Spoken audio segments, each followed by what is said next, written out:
Gabor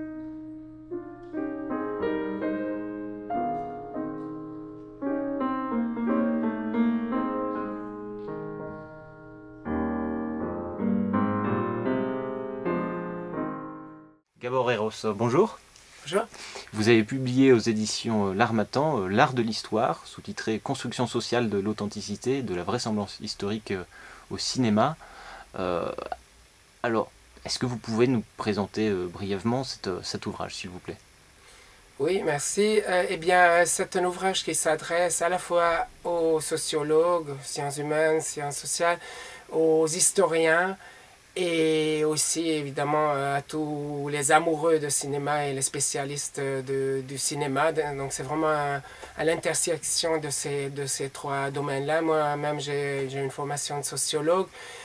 Et ce travail qui est issu en fait d'un travail de thèse est une tentative de faire, ou oui, de fonder une sociologie du cinéma historique. Parce que les films historiques, beaucoup d'auteurs en ont parlé, notamment Marc Ferro, qu'on cite très souvent.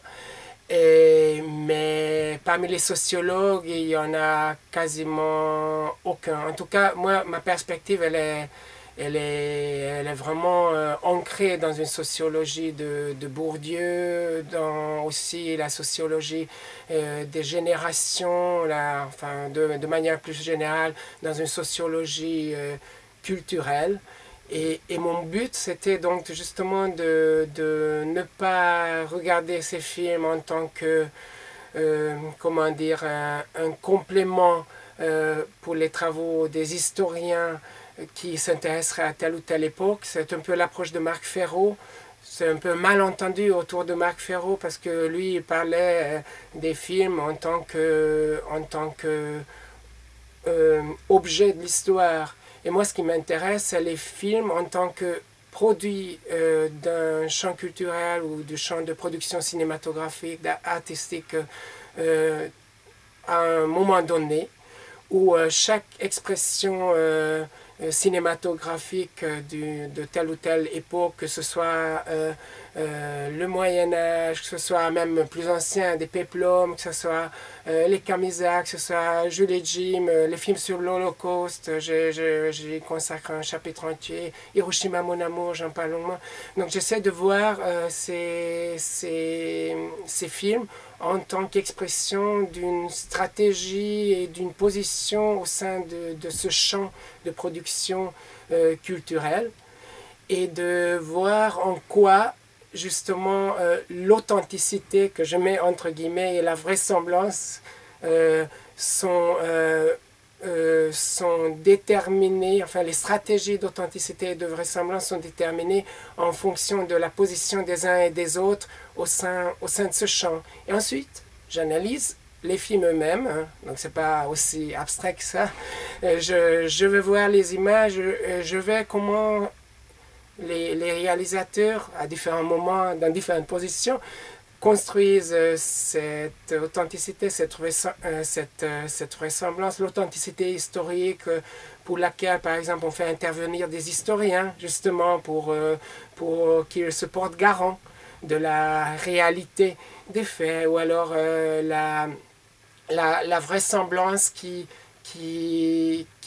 impose aux réalisateurs d'utiliser en fait par exemple des objets de notre époque plutôt que de l'époque représentée, parce que le spectateur il a son horizon d'attente qui est un horizon d'attente formé par la culture du présent et formé aussi par les représentations du passé.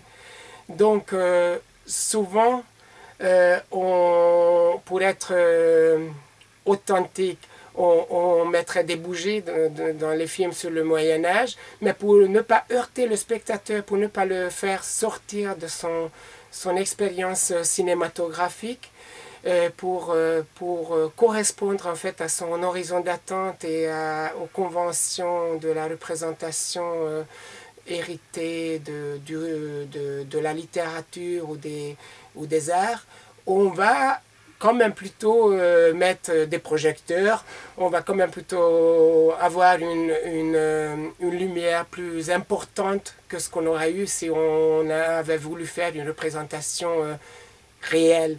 Donc en fait, ça c'est tout le paradoxe, c'est l'authenticité et la vraisemblance de l'histoire telle que représentée à l'écran sont construites à travers les anachronismes.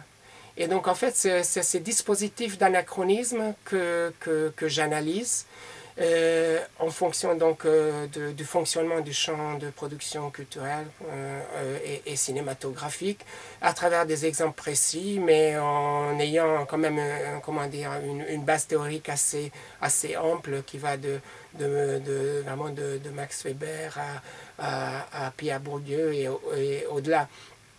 Et donc au bout, en fait, je distingue deux types idéaux, justement au sens de Weber, où d'une part on a l'image mémoire, et d'autre part l'image histoire. Et l'image mémoire, enfin les deux modèles, les deux types idéaux sont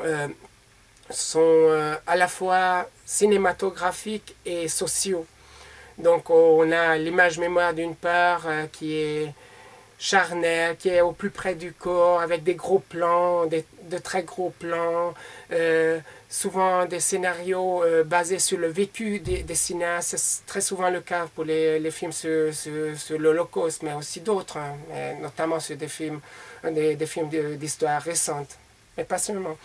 Et donc on a des plans, on a tout un dispositif comme ça que j'ai appelé charnel, voilà, au plus près des corps et rapproché. Et d'autre part, on a l'image histoire où nous avons des plans d'ensemble ou des plans où on voit justement l'histoire de loin se dérouler, que ce soit les batailles ou les rois, tels qu'on avait enseigné l'histoire à l'école avec une voix off qui peut être une voix off très distante, pardon, une représentation, on a justement un peu moins d'émotion, hein. Ça peut être des histoires d'amour et tout ça, mais c'est pas le vécu du réalisateur qui ferait comment dire, qui avalerait le spectateur, comme c'est le cas de l'image mémoire. Donc l'image mémoire d'une part, l'image histoire d'autre part, sachant que ce sont que deux modèles hein, qui permettent d'analyser les films ensuite au cas par cas et image par image, séquence par séquence. Et voilà, donc le but c'était un peu ça, une sociologie du cinéma historique. Merci.